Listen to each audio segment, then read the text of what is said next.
Good evening and thank you for joining us for KX News at 10. I'm Jordan Adams. On Monday evening, fire crews across Washington County raced to battle a large home fire on the eastern side of the county at a home with a rich history in the area. KX's William Johnson has our story. Clyde Miller says he's been working for the Washington Volunteer Fire Department for 50 years. In 5 decades, he's never seen a fire like this, and it's especially tough to see such a landmark in the county be destroyed.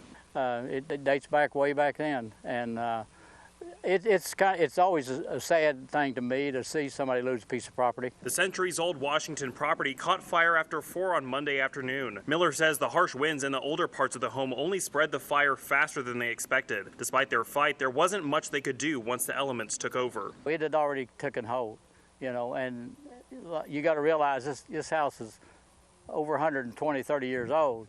So the attic is just full of dust and everything, and once it got started up in the upper attic, there was no stopping it. The fire forced them to work through the night to contain it.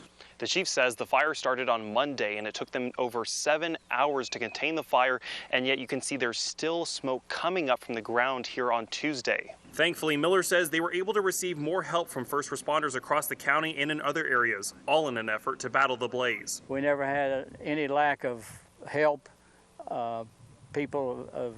everybody, you know, to come and help and pitch in, and fire departments, and we set up a good water supply after we once, but it just takes a little bit of time. Miller says that he remains hopeful that the owners can restart after this loss, but that it's hard to see a piece of history being wiped away. It's just a beautiful house in a beautiful location out here in Washington on the Brazos, and it's just a shame. A piece of local history gone, but hopefully not forgotten. William Johnson, KAGS News.